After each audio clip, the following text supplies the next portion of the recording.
bonjour et puis bienvenue dans cette table ronde dans laquelle on va évoquer la nouvelle organisation des soins qui est en train de se dessiner actuellement en France, l'organisation du parcours de soins, surtout pour le patient, qui est en train de se préciser, la manière dont la télésanté, surtout le rôle du pharmacien, s'insère dans ce nouveau parcours de soins.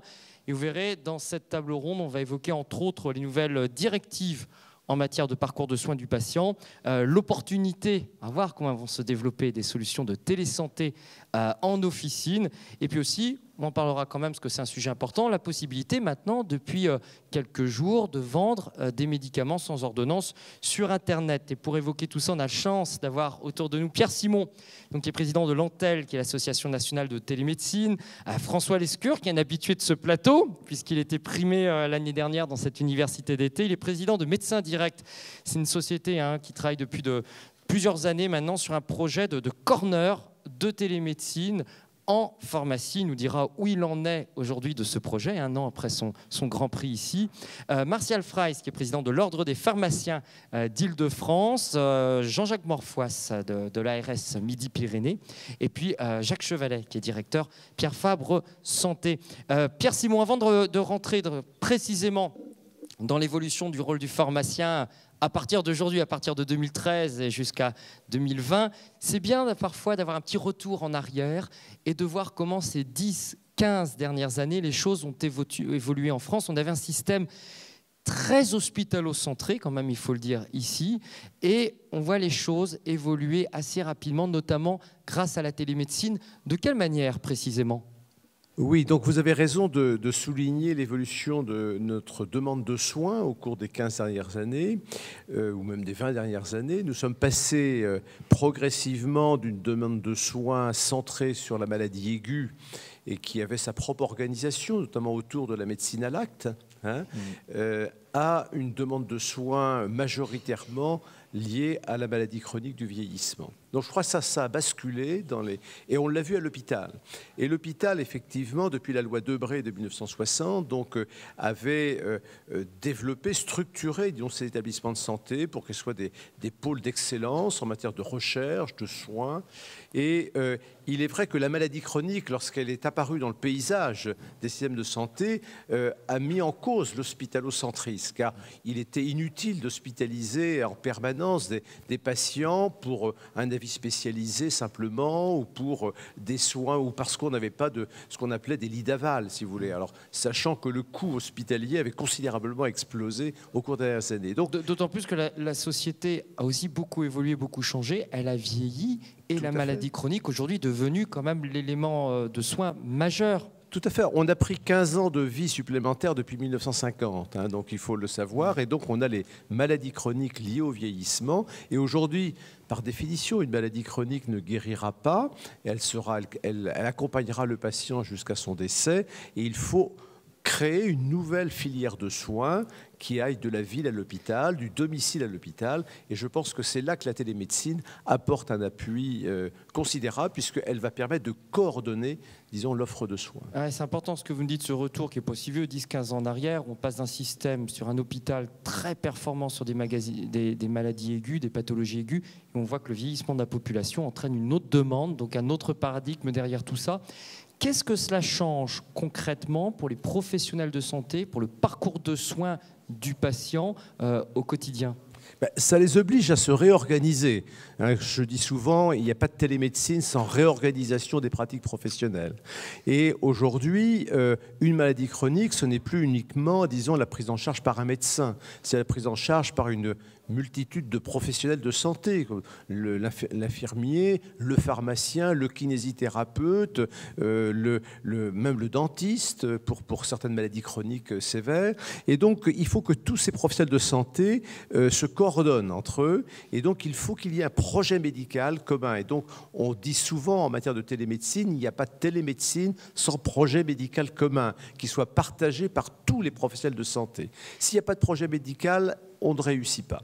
Et donc le pharmacien aujourd'hui, je pense qu'il faut qu'il ait une place bien identifiés dans le parcours de soins des patients atteints de maladies chroniques. Quand vous dites que les professionnels de santé vont devoir apprendre à plus se coordonner au sens très large, vous avez cité les dentistes, les infirmiers, on pourrait parler des kinés, des médecins, des pharmaciens. Qu'est-ce que ça veut dire aujourd'hui concrètement ? Alors, concrètement, c'est-à-dire que dans un projet médical de parcours de soins d'un patient atteint d'une maladie chronique, chaque métier a son rôle à jouer. Si vous voulez, qui n'est pas... Alors, la télémédecine, c'est un acte médical à distance. Il doit y avoir un responsable. Le responsable est le médecin. Et donc, il doit, piloter ce parcours de soins de la maladie chronique avec l'aide des autres professionnels de santé. Mais chaque professionnel de santé a sa propre compétence. L'infirmier, le pharmacien. Alors, puisque la table ronde est consacrée aux pharmaciens, je pense qu'on a oublié que le pharmacien était très souvent le confident du patient qui a atteint d'une maladie chronique. Il vient renouveler ses ordonnances, il se confie au pharmacien et il est détenteur d'informations, que le pharmacien est détenteur d'informations que n'a pas le médecin. Donc il faut que ces professionnels de santé se coordonnent entre eux et la télémédecine va permettre de le faire. Elle va donner quels outils très concrets à la télémédecine pour permettre cette coordination ? Alors la télémédecine, en fonction de l'usage qui sera décidé dans le projet médical de télémédecine, on choisira les outils. Donc, il est évident qu'un pharmacien, s'il en a la possibilité, peut très très bien organiser, disons, des téléconsultations avec, par exemple, la maison de santé pluriprofessionnelle qui est à distance, puisqu'on va aujourd'hui vers une autre organisation de la médecine de premier recours. Je crois que la médecine isolée, d'exercice isolé, va disparaître progressivement. C'est-à-dire que les médecins généralistes isolés dans les villages, maintenant, c'est fini à terme. Oui, les jeunes veulent un exercice regroupé. Donc, je pense que là, il faut savoir tourner la page et que l'exercice regroupé se fera dans des maisons de santé pluriprofessionnelles. Mais elles ne seront pas à proximité du domicile des gens. Elles seront éloignées. Donc, il faut que la pharmacie d'officine, que je dis, c'est le dernier îlot de santé qui se trouve à proximité des patients, soit conservé, pour permettre justement à des patients âgés, handicapés, de ne pas avoir des déplacements démesurés et de pouvoir avoir des soins avec les futures structures de maisons de santé de premier recours qui seront à distance. Et Martial Frage, pour vous qui êtes pharmacien, vous partagez cette vision que nous donne Pierre Simon, c'est-à-dire un véritable réseau de santé. Le pharmacien rejoint l'ensemble des professionnels médicaux, mais au sens très large du terme, et les outils de télémédecine permettent de faire certaines opérations ou d'échanger certaines informations plus intensément. Alors, bonjour à tous. Comme il a été rappelé, la télémédecine est bien un acte médical avec un responsable. Donc il faut bien différencier ce qui est télémédecine et ce qui est coordination. On peut avoir une coordination sans faire de la télémédecine par l'intermédiaire de messagerie sécurisée. Alors, je tiens à vous rappeler que depuis le 21 juin, la messagerie sécurisée mssanté.fr fonctionne et que l'on peut s'y inscrire avec sa carte de professionnel de santé. Cela permet d'échanger des informations par rapport aux patients chroniques, et donc faire la coordination. Ensuite, en ce qui concerne la télémédecine, on a bien une télémédecine qui peut être faite là où on a réellement un besoin. Alors, par l'intermédiaire de quoi? Donc, des maisons de santé ou des pôles de santé éclatés. Parce que maison de santé, c'est un terme générique. Et puis on imagine la maison, voilà, le bâtiment dans lequel il y a des professionnels de santé. Alors qu'on va vers des pôles de santé éclatés pour la plupart du temps. Moi, je travaille en banlieue parisienne. Il est évident que j'ai encore, pour le moment, mais une dizaine de médecins généralistes dans l'environnement de mon officine et de celle de mes confrères.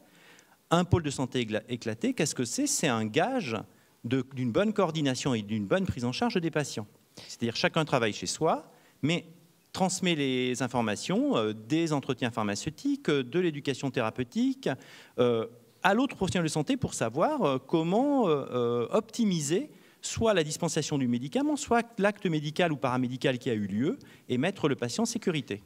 Qu'est-ce que vous entendez précisément par coordonner certaines pratiques et mettre le patient en sécurité? Ça veut dire que si vous voyez quelque chose aujourd'hui dans une ordonnance, dans des médicaments qui sont délivrés pour un certain patient, quelque chose qui vous alerte ou qui vous inquiète, ou un patient que vous voyez en face de vous qui peut être dans un état qui vous alerte, vous pouvez appeler tel ou tel professionnel ou envoyer un petit signal d'alerte à d'autres professionnels de santé? Alors, la difficulté, c'est qu'on passe de l'artisanat, je ne dirais pas à l'industriel, puisque c'est un mauvais terme pour parler de patient.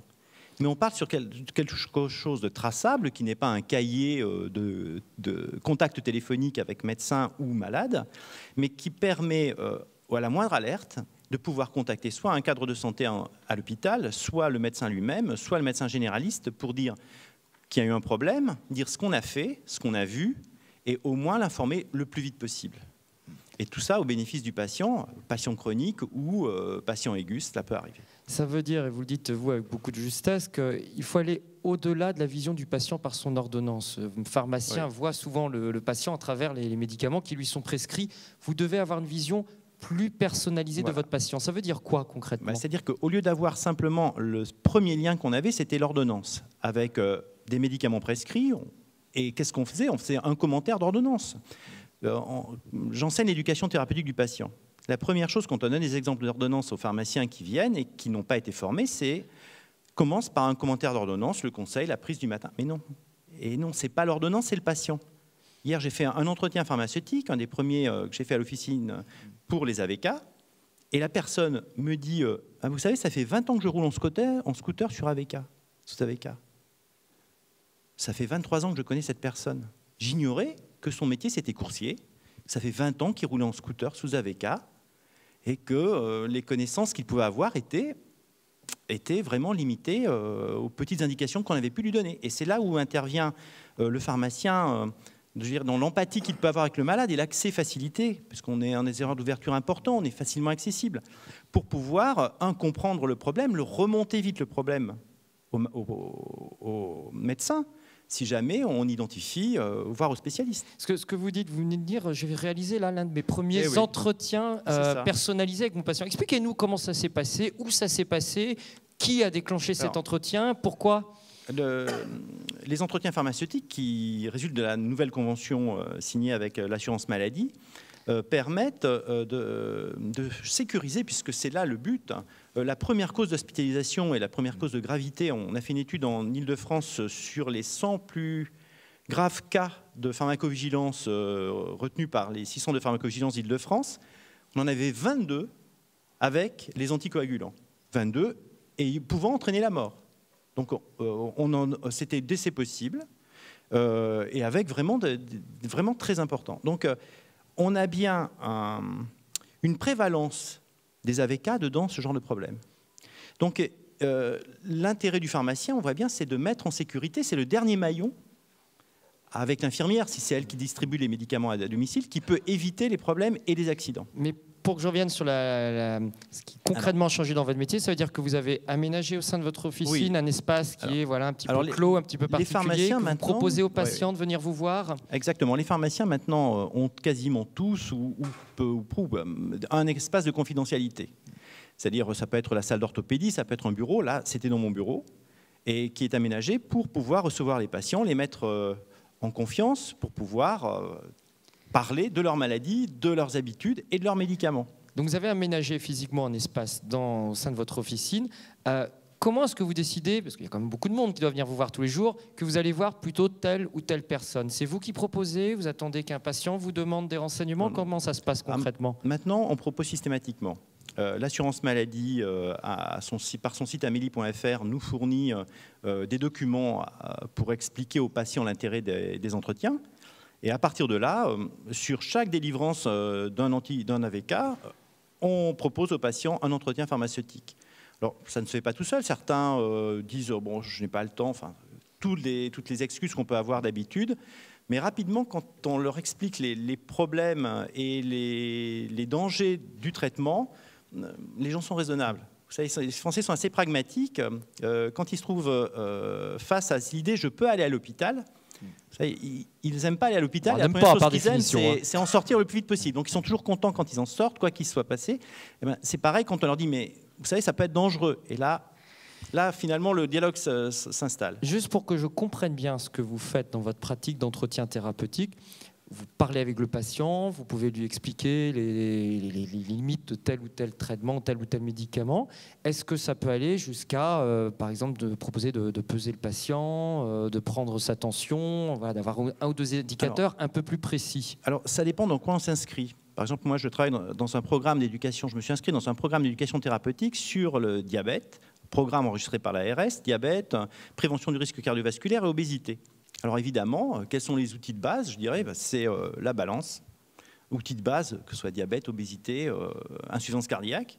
La balance, le lecteur de glycémie, pas le mien, mais celui du patient, parce que là, on peut télécharger, grâce au logiciel, vous voyez, on parle bien d'e-santé, les résultats du patient, pouvoir regarder si on est bien en conformité, s'il le fait, parce que combien j'ai vu de patients qui venaient avec le petit carnet bidouillé, écrit tous les jours sans faire l'analyse. Enfin bon, c'est vraiment une nouvelle approche dans la dispensation du médicament et dans la prise en charge du patient. Les pharmaciens commencent à en prendre conscience et là, je pense que l'e-santé, là où elle intervient, c'est-à-dire la transmission des données de santé, donc je viens sécuriser par des hébergeurs agréés, permet de mettre en sécurité ce patient. Je me tourne vers Jean-Jacques Morfois de l'Agence régionale de santé, l'ARS Midi-Pyrénées. Beaucoup de choses qui se disent. D'abord, la demande de la population, de la société, ou les besoins en surveillance de santé ont évolué ces dernières années. Donc le système de santé, quelque part, doit s'adapter aussi. Et on voit qu'au sein de ce système de santé, le rôle du pharmacien, qui jusqu'à présent lisait l'ordonnance et donnait les médicaments, il est en train d'évoluer avec une vision plus globale du patient, pourquoi pas des entretiens thérapeutiques, un suivi qui est plus personnalisé, la faculté d'échanger plus rapidement avec ses collègues, voire d'alerter si certains signaux apparaissent. Comment est-ce que vous jugez toutes ces évolutions ?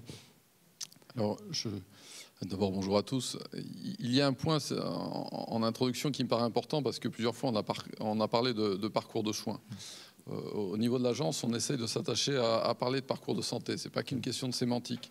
Et par rapport à la question posée du rôle du pharmacien ou du rôle de tous les professionnels de santé, ça a un sens très particulier. C'est-à-dire que la première question, c'est le rôle du pharmacien dans la prévention et la promotion de la santé. Avant même parler du suivi ou de l'éducation thérapeutique. Et je pense que ce n'est pas un champ réservé aux médecins, aux pharmaciens, aux infirmiers, c'est un champ réservé à l'ensemble des professionnels de santé où chacun a son rôle et où le rôle de la coordination est fondamental pour arriver à un résultat, c'est-à-dire in fine l'amélioration de la santé de la population et en tous les cas de Midi-Pyrénées pour ce qui me concerne.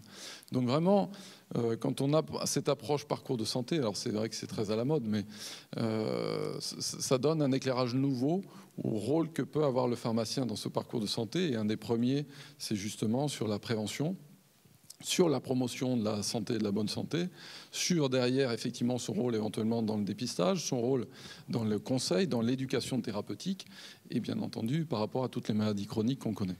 Donc c'est un point qui me paraît extrêmement important et je crois qu'il faut arriver à décloisonner. Il y a des débats nationaux sur les délégations de tâches, de fonctions, de responsabilités. La question de la télémédecine pose effectivement, comme ça a été rappelé, le principe de l'acte médical, qui est très encadré sur le plan juridique. Mais pour autant, il ne faut pas faire un territoire de cloisonnement. Ouais, et justement, vous encouragez dans la région avec l'ARS des projets de, justement, pas de décloisonnement, mais de rapprochement et de travail véritablement en réseau de professionnels de santé. On peut en citer peut-être quelques-uns qui sont en cours et qui sont très concrets. Tout à fait. Alors, on a essayé d'avoir une approche en Midi-Pyrénées un petit peu innovante en termes d'organisation, c'est-à-dire qu'on a fait un appel à projet auprès des professionnels du premier recours, des soins primaires, pour monter des équipes territoriales, justement, basées sur le pilotage d'un projet de soins sur ce territoire de santé et favorisant la coordination qui est vraiment là confiée par délégation, quelque part presque de l'agence, aux professionnels de santé eux-mêmes. Et c'est ainsi qu'on a retenu 9-10 maintenant projets dans la région, dont un qu'un certain nombre connaissent bien, puisqu'il touche le territoire et le bassin de Castres. Alors c'est lequel précisément ? De Castres-Mazamet, qui est orienté sur 3 priorités. Première priorité après maintes réflexions qui finalement peut se résumer en amélioration de la coordination ville-hôpital. Puisque ces réflexions, ces projets ont eu un premier temps d'échange de diagnostic sur le bassin et des principales problématiques, voire des points de rupture dans ce parcours de santé qui pouvaient être identifiés par les professionnels eux-mêmes, pour lesquels l'agence n'était simplement que spectateur et observateur. Et sur le bassin de santé, comme dans d'autres, la question de la coordination ville-hôpital était posée autour, bien sûr, de problématiques, bien sûr, de maladies chroniques, de vieillissement de la population. Donc on retrouve des sujets qui se retrouvent un petit peu partout sur le territoire national. Alors très concrètement, justement, qu'est-ce que vous faites en ce moment, sur quoi vous travaillez pour améliorer cette coordination entre la ville et l'hôpital ? Je sais que vous travaillez notamment sur le parcours de l'ordonnance. C'est tout bête, l'ordonnance. C'est là où ça ça se rapproche tout à fait du questionnement d'aujourd'hui, c'est-à-dire du rôle du pharmacien et du rôle de l'e-santé. C'est-à-dire que, d'une part, effectivement, l'idée, c'est en aval de l'hospitalisation, comme M. Simon l'a rappelé, essayer d'abord de faire en sorte que le patient reste le moins longtemps possible à l'hôpital, parce que malheureusement, il n'y a pas que des soins prodigués à l'hôpital, il y a aussi des complications, et s'agissant des personnes âgées, un certain nombre de points de rupture identifiés. Donc anticiper la sortie de l'hôpital. Alors l'hôpital de Castres a des projets intéressants, je sais que ça a été évoqué au cours de ces journées, notamment sur la mise en place d'un salon de sortie, d'anticipation de la transmission de la prescription de sortie aux pharmaciens correspondants avant même que le patient soit sorti de l'hôpital. C'est-à-dire qu'avant que je sorte de l'hôpital, c'est mon ordonnance, ma prescription est déjà dans la pharmacie. L'idée est que cette prescription est déjà transmise au pharmacien qui a le temps de préparer et que le patient, sortant de l'hôpital, aille voir son pharmacien favori pour pouvoir récupérer ses médicaments, que le médecin traitant qui suit le patient à la sortie de l'hôpital puisse déjà avoir le compte-rendu d'hospitalisation avant même que le patient sorte. Alors je ne dis pas, je sais qu'il y a des représentants de l'établissement, donc je ne doute pas que par rapport aux indicateurs cibles, on sera à 100% très vite. On n'y est pas encore aujourd'hui. C'est un projet très intéressant. Et c'est un projet d'autant plus intéressant que ce n'est pas un projet qui a été dicté par l'Agence régionale de santé, qui a émergé des professionnels eux-mêmes, des pharmaciens qui sont partie prenante, des médecins généralistes, des infirmiers, on n'en a pas parlé, mais c'est important que les infirmiers puissent s'organiser aussi en aval de l'hospitalisation. Ouais, Jean-Jacques Morphas, je sais que vous insistez vous aussi sur ce regard transversal et global que doit développer le pharmacien sur l'ensemble des patients. Vous pensez notamment aux patients qui sont polymédicamentés. Là, c'est important parce que même s'ils peuvent être suivis par plusieurs spécialistes ou plusieurs professions de santé, il y a un moment, il y a un goulot d'étranglement, ils arrivent tous chez le pharmacien. Et c'est lui qui a un regard sur la personne en entier.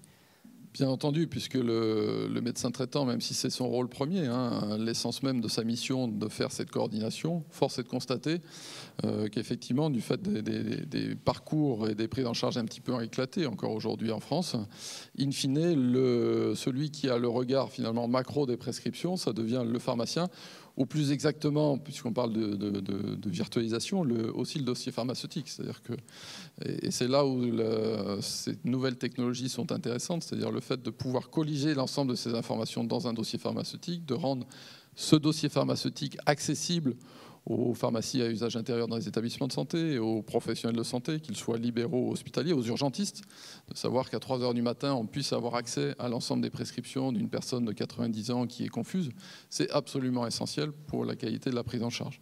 Donc effectivement, là, le regard du pharmacien, comme ça a été rappelé, est tout à fait fondamental pour alerter les uns et les autres, notamment s'agissant des personnes âgées. On a fait en Midi-Pyrénées, vous le savez sans doute, une étude sur la qualité de la prise en charge et des prescriptions en EHPAD, donc établissements hébergeant les personnes âgées dépendantes, avec quelquefois de nombreux moyens de prescription qui étaient supérieurs à 8 molécules différentes chez des personnes de plus de 85 ans. C'est un côté un petit peu ubuesque. Donc on sait qu'on est dans de la non-qualité. Pour autant, on n'a pas répondu à la question. Mais effectivement, là, le regard du pharmacien est absolument essentiel. Et le regard qui se passe sous forme d'entretien, tel que nous décrivait Martial Freiss, d'entretien particulier, dans une pièce à part, on prend le temps de discuter avec son patient et de faire beaucoup d'éducation thérapeutique, un terme qu'on n'entendait pas beaucoup il y a encore 4 ou 5 ans, qui monte en puissance petit à petit. Pareil, quel regard vous portez sur ces nouvelles pratiques ? Nous, on est tout à fait favorable.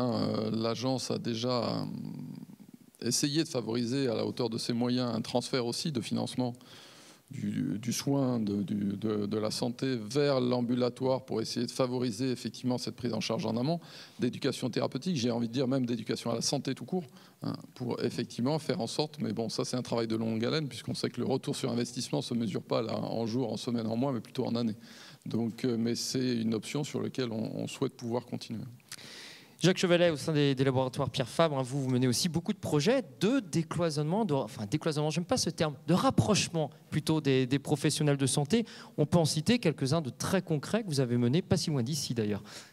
Oui, merci d'abord de nous avoir invités. Bonjour à tous.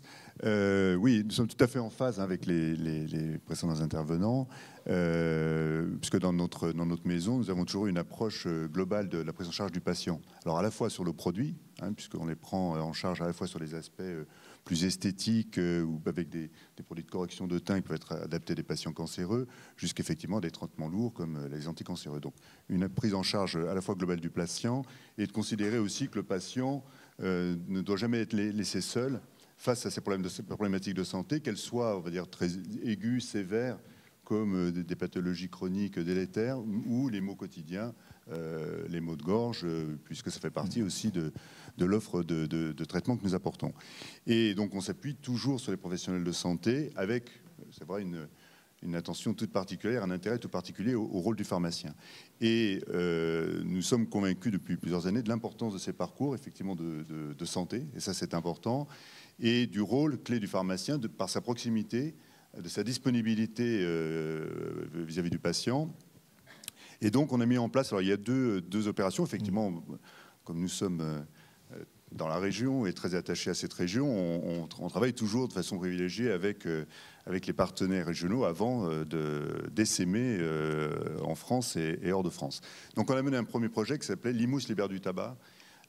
C'était donc dans le domaine du sevrage tabagique, qui est un domaine dans lequel il y a encore des progrès à faire. Enfin, il faut même les maintenir, puisqu'on a un retour du tabagisme, une croissance. Et donc, on a mené un projet qui associait à la fois les pharmaciens, la ville de Limoux, qui a soutenu cette opération en permettant des affichages, de façon à associer l'opération dans l'ensemble de la ville, les tabacologues, les médecins généralistes, donc la mobilisation de l'ensemble des professionnels de santé de façon à ce que, je dirais, et les chirurgiens dentistes, pardon, qui peuvent montrer les effets très visibles du tabac à la fois sur les dents et les gencives. Et donc, en impliquant l'ensemble des professionnels, on arrive à avoir une mobilisation beaucoup plus importante des patients, voyant, en les approchant sur les différentes dimensions de la pathologie et en permettant aussi aux pharmaciens de sensibiliser le patient, de l'adresser vers le praticien le plus adapté pour l'accompagner ou l'engager dans cette voie-là. Ça c'est intéressant, cette opération l'IMUS libère du tabac. Vous avez la volonté de réunir tous les professionnels de santé autour d'une pathologie à un certain moment et d'une mission à mener ensemble. Très concrètement, comment est-ce qu'ils ont vécu la chose, ces professionnels de santé? Je pense beaucoup aux pharmaciens, parce que c'est ce dont on parle aujourd'hui. Est-ce que ça a changé quelque chose dans leur pratique concrète?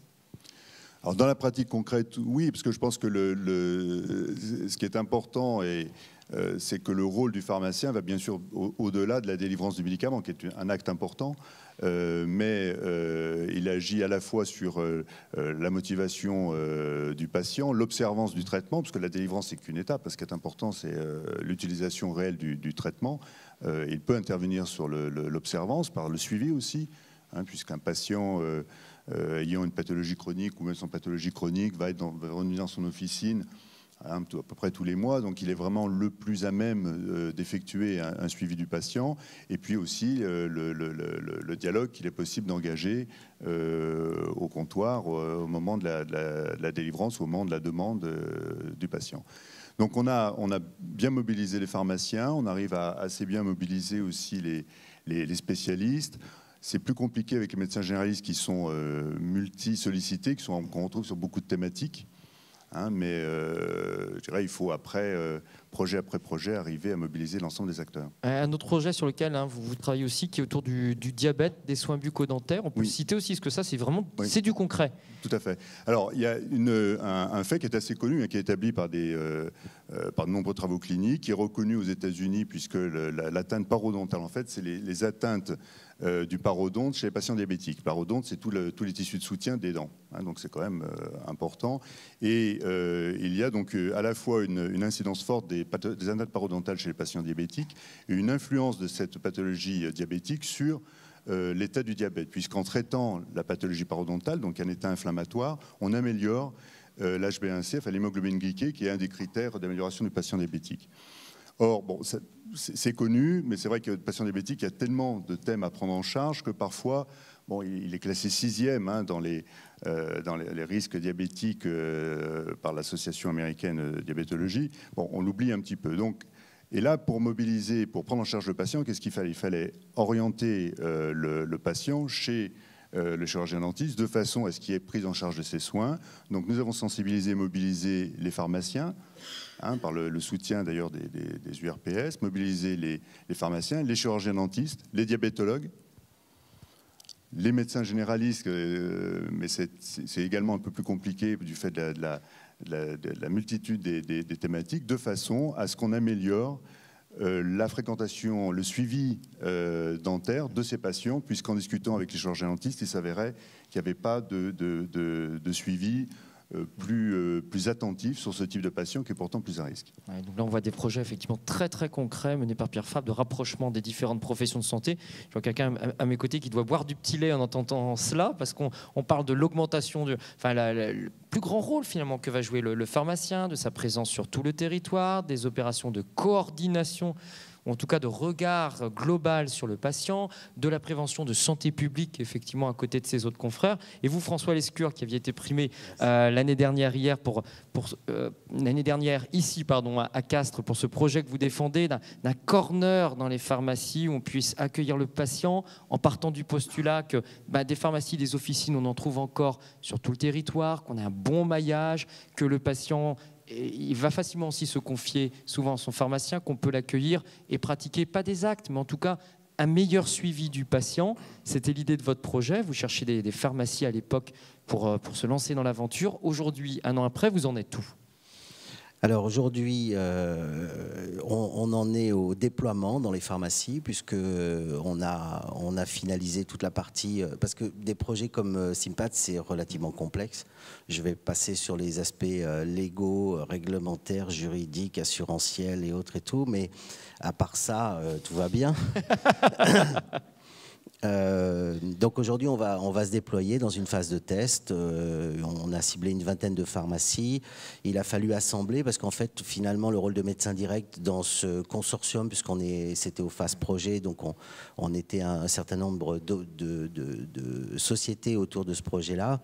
Et notre rôle, c'est vraiment un rôle d'assembleur aujourd'hui.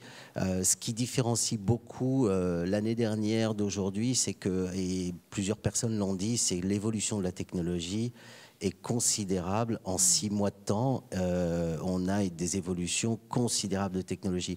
Et c'est ce que je pense aussi, c'est un point important dans le déploiement de toutes les solutions qu'on a, c'est qu'il y a un décalage, moi, que je perçois, entre la disponibilité des technologies pour quoi que ce soit, hein, et la difficulté avec laquelle un certain nombre de professionnels de santé, dont les pharmaciens, que je suis, mais j'ai mal tourné parce que j'ai été en dehors de l'officine, mais il y a un décalage entre ce qui est disponible au jour d'aujourd'hui, ce qu'on voyait il y a 1 an l'année dernière, c'est très clair, on l'a vu dans les projets qui sont là, et la capacité des professionnels de santé d'adopter cette technologie et de la mettre en place. Il y a un décalage. Moi, je pense, culturel.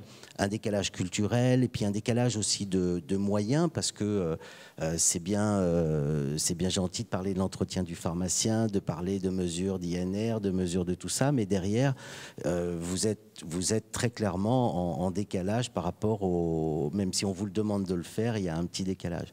Si je reviens au projet SIMPAD quand même, qui était la question Oui. initiale que vous défendez, vous avez ciblé aujourd'hui une trentaine de pharmacies, d'officines où le projet va être développé.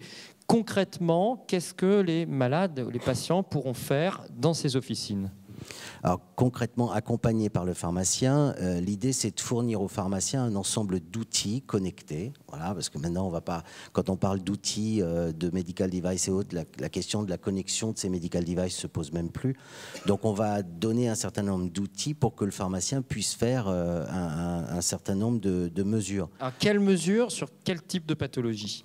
Alors, ça peut être de la mesure du simple poids et tension pour un hypertendu. Ça peut aller à la récupération des données du glucomètre du patient, au spiromètre pour mesurer un certain nombre de problèmes d'insuffisance respiratoire, encadré par le pharmacien. Parce que je pense que si on le met en pharmacie, au-delà du fait qu'on considère tous que la territorialité des pharmaciens est quand même très bonne aujourd'hui, que... l'accès à la pharmacie se fait tous les mois régulièrement pour renouveler son ordonnance, que le pharmacien connaît quand même très bien son patient, ça c'est clair, qu'à la lecture de l'ordonnance, on sait à peu près tous la pathologie, ou en tout cas la pathologie principale que le patient a. Donc il peut être conduit tout simplement dans une démarche d'accompagnement du patient, mais aujourd'hui, parce que on a fait une enquête via l'URPS d'Île-de-France et via l'URPS d'Auvergne sur un certain nombre de pharmacies. Aujourd'hui, il y a 90% des pharmacies qui font des mesures. Ce qui est plus intéressant, puisque vous parliez de coordination et de délégation d'activités, officiellement, vous n'avez pas le droit de les faire. Hein. Légalement, vous n'avez pas le droit de les faire. Martial Freyss, ça c'est un point quand même qui est très important. Aujourd'hui, beaucoup de pharmaciens font déjà des mesures. Alors, elles ne sont pas tracées, archivées, répertoriées avec tous les outils que propose ThinkPad, parce que c'est ça l'intérêt. La mesure, c'est de la suivre dans le temps, voir la manière dont les choses évoluent. Et là, il y a un outil qui est fait pour le faire. Alors, question toute simple, est-ce que ces mesures, prendre l'attention, le poids, vous les faites déjà régulièrement? Et est-ce que vous seriez prêt, en tant que pharmacien, à avoir puisque vous avez déjà un petit bureau où vous pouvez recevoir du monde, à avoir un spiromètre, un tensiomètre ou autre? Bien sûr, je pense que les pharmaciens répondent présents sur ce genre de sujet. Ensuite, on voit aussi que la loi évolue. Maintenant, il y a trois tests de dépistage que la loi nous autorise à faire maintenant en officine. On peut les rappeler? Alors, il y a la glycémie. Non, je ne crois pas l'INR. Attendez, j'ai deux autres, mais qui m'échappent complètement. Oui, tout à fait. Le décalage horaire avec Paris, sûrement. Mais donc, il y en a 3 qui nous sont autorisés. Hein. S'il y a des pharmaciens qui veulent me souffler dans la salle. Et vous seriez prêt, alors peu importe, même si on se rappelle plus des 3 autres, vous seriez prêt à faire les tests que nous cite éventuellement François Lescure? Bien sûr, mais bien sûr, il faut le remettre dans le contexte. Alors, ce qu'il faut savoir, et moi, ce que je répète tout le temps, c'est qu'il faut que le pharmacien soit formé. Il faut avoir une bonne formation. On ne peut pas faire un dépistage de glycémie au comptoir. On ne peut pas faire la prise de sang sur une chaise au milieu de la foule. Et ainsi de suite. Donc, on doit être formé, on doit le faire dans de bonnes conditions. Tout doit être, je ne dirais pas normé, mais presque, pour pouvoir être fiable et que ces données soient utilisées au bénéfice du patient. Alors, François Lescure, rémunéré. Voilà. On a un pharmacien qui nous dit, nous, on répond prêt, on répond présent, en condition d'être formé, que ça soit sécurisé, etc. Mais tout le projet ThinkPad le sous-entend. Pourquoi est-ce qu'aujourd'hui, plusieurs années après avoir travaillé sur ce projet, 1 an après avoir été primé ici, vous n'en êtes qu'à une trentaine de pharmacies de manière expérimentale? Pourquoi est-ce qu'on ne va pas beaucoup plus vite en la matière? Parce qu'on a été sélectionné dans le cadre de l'appel à projet e-santé numéro 1, et ça c'est un autre souci, mais les fonds qui sont normalement débloqués à la suite de ce que vous gagnez arrivent à peu près 1 an et demi après. Voilà. Ça, c'est une explication. Bon. Il y a d'autres explications qui sont plus, cette fois-ci, légales ou réglementaires. Alors après, il y a le parcours du combattant de la CNIL, des affaires réglementaires, de la partie assurantielle, qui sont quand même des choses très compliquées. Quand on fait une création de société, on parle toujours de barrières à l'entrée. Là, la barrière à l'entrée, elle n'est pas technologique du tout. Elle est essentiellement légale, réglementaire. Qu'est-ce qui pêche dans la loi aujourd'hui? Qu'est-ce qui vous empêche concrètement d'aller plus loin? Alors, moi, j'ai une vue particulière là-dessus. C'est que je me dis qu'aujourd'hui, le pragmatisme d'un certain nombre d'autres pays européens, comme la Finlande, on était un certain nombre d'entre vous à la réunion à Dublin sur la e-Health Week, etc. On s'aperçoit que dans toutes les démarches de mise en œuvre de télémédecine, télésanté, e-santé, etc., tous ces pays nordiques, ils ont un pragmatisme très clair. Par exemple, qu'est-ce qui change chez eux? Qu'est-ce qu'on peut faire aujourd'hui chez eux et que vous admirez plutôt là-bas?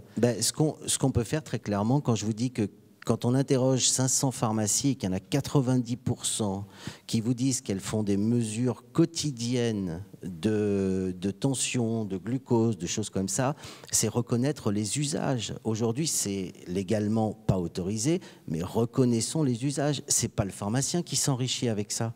C'est le patient qui est content d'avoir un dialogue avec le pharmacien et d'avoir des mesures. Donc ça, c'est du pragmatisme, c'est de passer en application, reconnaître un certain nombre d'usages, parce que même les médecins, aujourd'hui, il ne faut pas se leurrer. Pierre Simon ne me contredira pas. Aujourd'hui, même s'il y a des messageries sécurisées qui existent, je suis désolé, moi je communique avec mon médecin, il a son adresse Gmail et puis il m'envoie l'ordonnance. Je suis désolé, c'est un usage que tous les médecins font et c'est une réalité. Attention, hein, Obama regarde. Hein. On voit qu'il y a des applaudissements, on va aller jusqu'au bout, on va se dire les choses assez franchement parce qu'on est quand même entre nous. Pourquoi ça bloque d'un point de vue réglementaire? Ça bloque parce qu'à un moment, le payeur a la peur de devoir payer pour des actes classifiés comme des actes médicaux. Alors le payeur c'est effectivement toujours la bonne question. Je pense que vous êtes bien placé pour avoir défendu les intérêts des pharmaciens à la rémunération sur le travail qu'ils faisaient. Pas l'ordre. L'ordre ne Pas s'occupe pas de l'ordre. rémunération. Bon, mais sur la partie des syndicats, des URPS et autres, il y a beaucoup de monde qui se sont battus sur ça. C'est pas forcément quelque chose qui est... même par exemple, je prends l'exemple de Médecins Directs. Aujourd'hui, dans cet outil qui est Médecins Directs, une plateforme médicale, on est quand même le seul pays au monde, alors Pierre pourra me dire le contraire si il en connaît un autre, qui distingue un téléconseil médical avec une téléconsultation. À partir du moment où vous mettez un patient et un médecin via n'importe quel système de communication, on est le seul qui fait le distinguo. Mais on sait pourquoi. Parce que la CNAM, l'assurance maladie, freine des deux pieds sur le remboursement d'une téléconsultation éventuelle. Allez, deux questions rapides à Marcel Fraisse tout d'abord et puis à Jean-Jacques Morfoys derrière. Sur ce que nous dit François Lescure, voilà, les médecins sont prêts à le faire à condition d'être formés. On a une grosse hypocrisie. Est-ce que c'est un acte médical ou pas? Est-ce qu'il doit être rémunéré ou pas? Je voudrais connaître votre opinion là-dessus. L'ordre des pharmaciens ne parle pas de rémunération, mais de reconnaissance, puisque ce n'est pas dans notre rôle. Mais il est évident que tout acte qui a nécessité une formation, qui demande des efforts, qui demande un aménagement, qui demande un suivi, mérite une reconnaissance.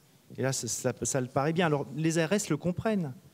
Ils financent des projets par l'intermédiaire des fonds d'intervention régionale la plupart du temps, qui permettent d'avoir une coordination et un bon suivi des patients. Et là, je ne fais que remercier les ARS, car quelquefois, elles vont même au-delà en deçà de ce que leur autorisent les textes, parce que l'accompagnement n'avait pas été prévu d'être rémunéré. Et l'accompagnement, dans certains cas, avec les pharmaciens, notamment dans des cas en province que j'ai pu voir, où merveilleusement les pharmaciens prennent en charge les patients et méritent réellement une reconnaissance. Jean-Jacques Morfoys, sur ce qui est assez hypocrite, et ce que me dit François Lescure, ce que j'ai vu dans des pays du Nord, ou la plupart aujourd'hui des pays européens, avec ce rôle important du pharmacien que vous semblez tous appeler de vos voeux depuis le début de cette table ronde, il y a un moment où on tombe sur une barrière légale, une barrière réglementaire, une barrière aussi économique, et pour l'instant, ça freine, alors qu'on pourrait aller plus vite. Peut-être trois remarques rapidement. On n'a pas assez insisté sur l'aspect culturel et sociologique français. Alors allez-y, les spécificités culturelles. Non, je ne suis pas sociologue, donc je ne me lancerai pas dans cette aventure, mais simplement rappeler que la CNIL et la loi de 78 a été quand même fondée pour protéger le citoyen et de son point de vue a largement contribué à la protection des libertés individuelles quand on voit ce qui peut se passer dans ces pays aussi sur l'accès à un dossier médical qui peut se retrouver sur le net accessible au quidam. Donc il n'y a pas que des défauts, il y a des freins, mais je me devais quand même de le rappeler en introduction. Deuxième remarque, c'est qu'on souffre tous de l'absence médico-économique de la télémédecine en soi. C'est un vrai sujet qui remontait systématiquement par l'ensemble des directeurs généraux d'ARS au ministère de la Santé, aux financeurs, à la CNAM, à la direction de la Sécurité sociale. Il faut en sortir. Ça devient insupportable. Un certain nombre d'agences, et on en fait partie, à proposer des modèles, pardon, je ne devrais pas le dire comme ça, mais un peu à la marge pour essayer quand même d'enclencher le système et favoriser les usages et les pratiques, puisque c'est une réalité. Je partage votre point de vue. À un moment donné, il faut que les professionnels qui s'investissent là-dedans et qui donnent du temps, à un moment donné, s'y retrouvent à minima. Donc je ne sais pas ce que sera le modèle économique de demain, mais il est urgent de l'inventer et de le finaliser. Et puis la troisième remarque, on a aussi une piste un peu qui commence à émerger sur les protocoles de coopération entre professionnels de santé, qui sont protocoles de coopération qui sont validés par la Haute Autorité de Santé, par la HAS. On en a une poignée sur le territoire national. Je n'ai plus en mémoire up-to-date le nombre de... Mais enfin, il y en a moins de 20 à peu près. On en a validé 2 en région Midi-Pyrénées de protocoles de coopération qui permet une vraie délégation de tâches médicales vers d'autres professionnels de santé, qu'ils soient infirmiers, qu'ils soient manipulateurs radio, qu'ils soient pharmaciens, peu importe, pour mettre un cadre clair à ces modalités de pratique et de rémunération derrière. Donc là, il faut aussi, sans doute, au niveau national, qu'on réfléchisse sur ce modèle qui est intéressant, qui, avec l'aval de la Haute Autorité de Santé, permet de mettre un cadre scientifique clair assez pratique parce qu'effectivement, mesurer la tension artérielle, ça ne se fait pas sur un coin sur un coin d'accueil. Voilà, il y a quand même quelques pratiques, ne serait-ce que de trouver les 20 minutes pour se trouver allongé au repos pour avoir une mesure à peu près fiable. Donc, c'est des choses très concrètes, très pragmatiques, mais il faut aussi que le patient ou la personne accepte de se poser 20 minutes avant qu'on lui prenne la tension. C'est pas gagné. Voilà, c'est un exemple très concret. Donc, je pense que si on arrive à développer cette voie qui est en train d'émerger, qui est intéressante, mais qui n'est pas encore suffisamment réactive, ça permettrait de mettre un cadre à l'ensemble de ces pratiques. Pierre Simon, je me tourne vers vous. Vous me disiez, le pharmacien demain devra de toute façon travailler en réseau avec les autres professionnels de santé, tout simplement parce que les autres sont en train de se regrouper dans des pôles qui peuvent être virtuels, mais qui sont aussi souvent physiques, qui sont des maisons de santé. Là, on appelle le pharmacien à élargir un petit peu son rôle, à élargir sa palette d'action. C'est aussi une manière de conforter la place et le rôle du pharmacien, parce qu'on a un effet pervers qui est en train d'apparaître autour des maisons de santé. C'est que le patient, il est prêt à faire plusieurs kilomètres, aller plus loin que d'habitude pour aller voir un généraliste ou une maison de santé, mais qui veut ses médicaments tout de suite en sortant de la maison de santé, et qui va prendre des médicaments dans l'officine la plus proche de cette maison de santé, et plus forcément dans l'officine qui est à côté de chez lui. Il y a beaucoup de pharmaciens aujourd'hui qui s'inquiètent, qui s'interrogent, et jusqu'à présent, on dit de manière générale, il y a un maillage formidable des officines en France. Le maillage des médecins, lui, va peut-être diminuer ou évoluer, mais celui des officines restera. Et on s'aperçoit que ce n'est pas si vrai que ça. Il y a un vrai risque là-dessus. Oui, je voudrais faire comme peut-être mon voisin de gauche, un petit peu une remarque initiale. Je crois qu'il faut prendre en compte sur le plan culturel français que nous avons une tradition. Je crois qu'elle est souvent oubliée, c'est que l'école française de médecine a été créée il y a 150 ans et c'était une pratique clinique de la médecine, c'est-à-dire le patient proche de son médecin.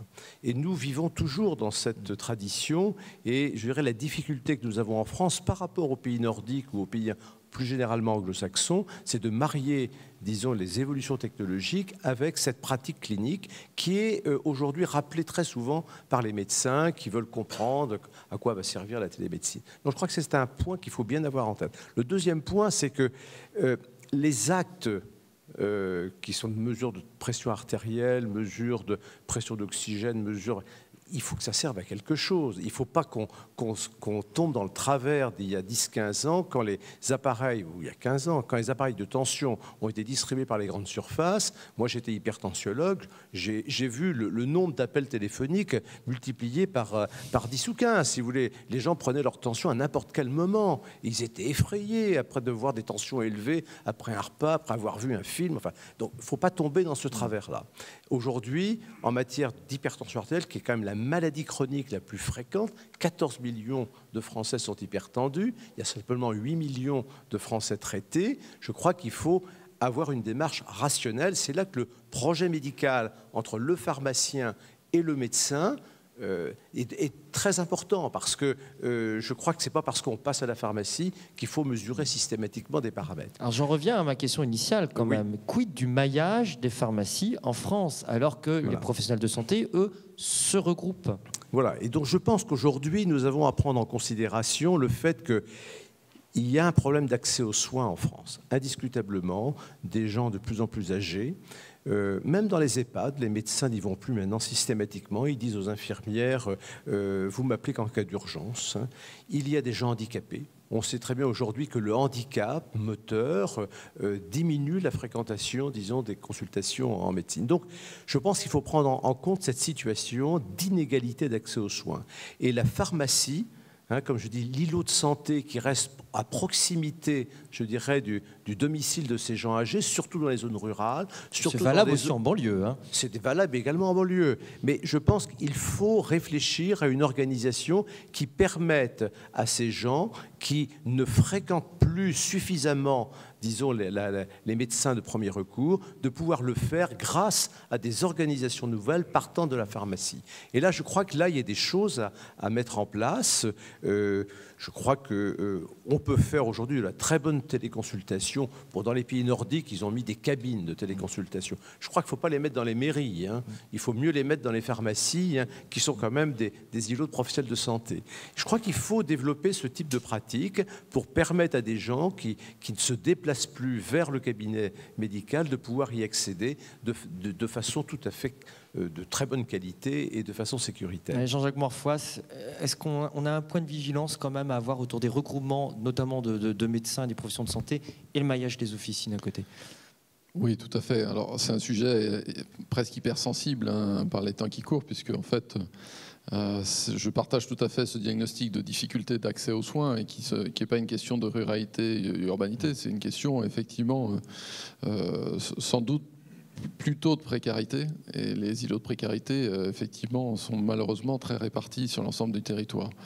On a essayé de réfléchir à travers une approche de zones prioritaires pour essayer de faciliter l'identification des zones où on devait favoriser l'implantation de maisons de santé ou de pôles de santé, avec un tas de débats tous plus justes les uns que les autres, puisque c'est des données des critères de cartographie démographique des professionnels de santé. Donc forcément, le résultat est toujours très réducteur et très générateur de frustration pour les uns et les autres dès qu'ils ne s'identifient pas ou qui sont à 500 mètres de la zone identifiée, et qui nous permet, nous, de promouvoir et de financer, avec des ressources de l'État, avec d'autres partenaires de l'État, ces fameuses maisons de santé qui regroupent plusieurs professionnels de santé et qui sont effectivement déconnectés de la réflexion des officines.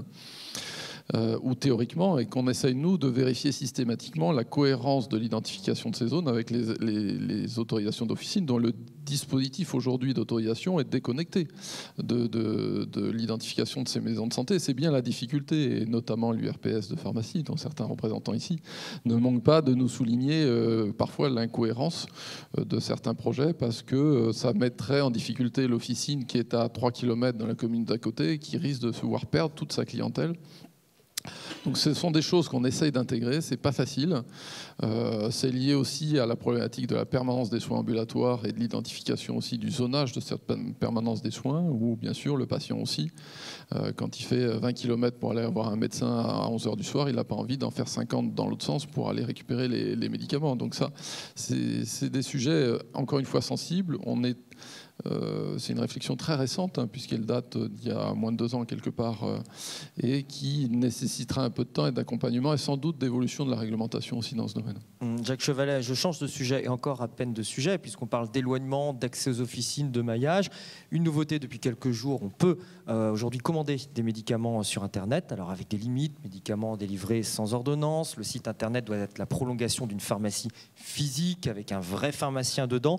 Quel est votre sentiment là-dessus, à l'heure où après tout on commande ses chaussures, ses billets d'avion, de vacances, ses habits sur Internet? Pourquoi pas les médicaments aussi? Bien. Bon, vous comprendrez après les échanges antérieurs que ce n'est pas forcément une approche dont nous sommes très supporters. Après, votre thème c'est e-santé, là c'est e-achat, donc c'est pas le même thème. Et pour nous, considérons qu'il n'y a pas de médicaments. Alors, on donne l'accès à l'achat en ligne pour des médicaments, ce qu'on appelle de prescription médicale facultative, ou soi-disant aussi, auxquels on avait donné aussi le libre accès. Ce qui était déjà une disposition, pensions que c'était une mauvaise réponse à une question qui ne se posait pas. Donc, nous ne sommes pas favorables à cette mesure. Bon, après, elle a été prise, je pense, plutôt sous la contrainte par la France, et elle a été, je pense, plutôt bien accompagnée par les textes. Alors pourquoi nous ne sommes pas favorables? C'est que si on regarde, on a parlé du patient, on a mis le patient au cœur, donc on se dit quel est le bénéfice du patient? Les médicaments qui sont concernés par achat en France annuellement, c'est 30 €, 35 € par patient. Donc imaginons, parce que l'objectif est essentiellement de bénéficier aux patients, notamment en termes de coûts. Quelle économie on peut espérer? Allez, 10, 15%. Donc il va gagner 4 €, 5 €. Quand vous connaissez, alors, vous achetez certainement sur Internet, moi aussi parfois, bon, les frais d'expédition vont consommer largement cette économie-là. Bon, premier point, donc quel est le bénéfice?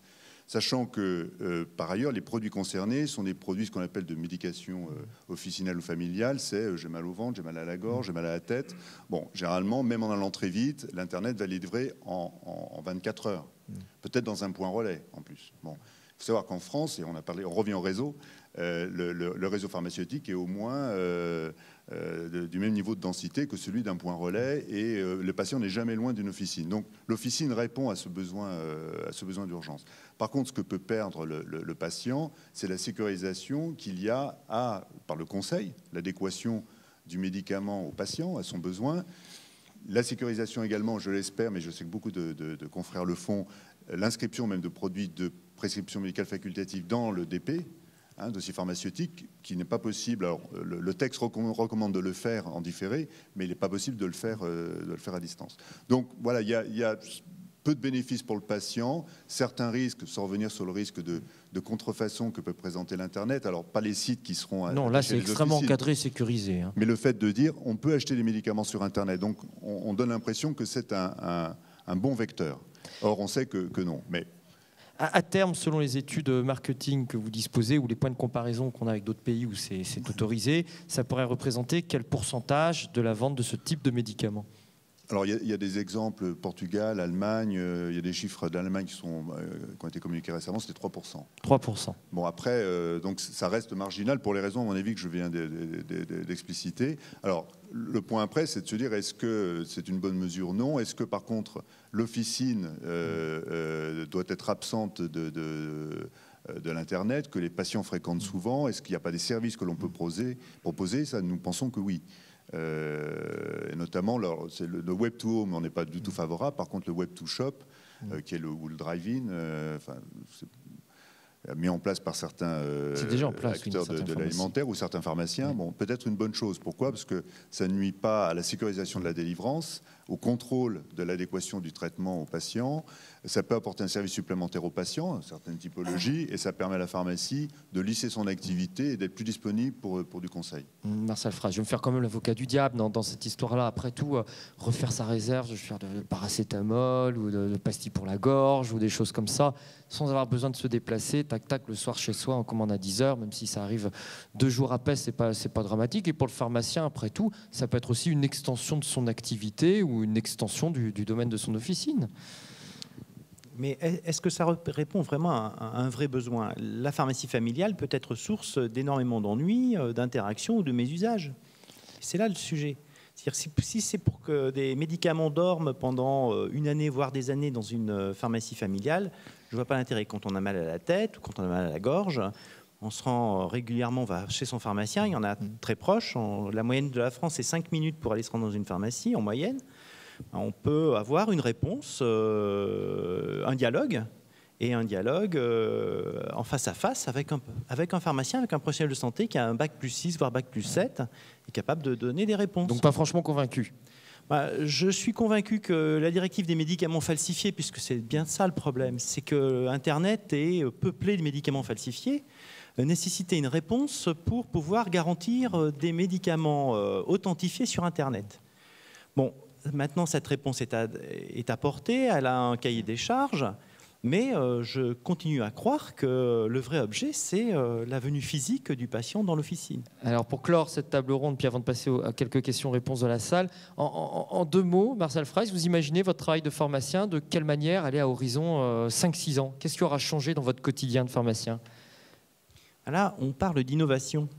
On a une première innovation, c'est l'investissement que font les laboratoires de recherche dans des molécules qui vont permettre de combattre certaines maladies pour lesquelles on n'avait pas de recours ou un recours imparfait. On a une innovation dans les pratiques, c'est-à-dire qu'on va plus travailler en coordination avec des outils qui nous permettent de communiquer entre professionnels de santé. L'innovation dans la prise en charge du patient pour avoir une vie continue qui correspond à la vie réelle du patient. Et finalement, une innovation aussi pour le pharmacien qui va se former pour pouvoir prendre en charge ces nouvelles molécules que l'industrie pharmaceutique nous prépare et qui permettent d'avoir un avenir pour des patients, mais qui nécessitent une surveillance réelle. Et là, on a le retour, et le pharmacien est vraiment le dernier maillon.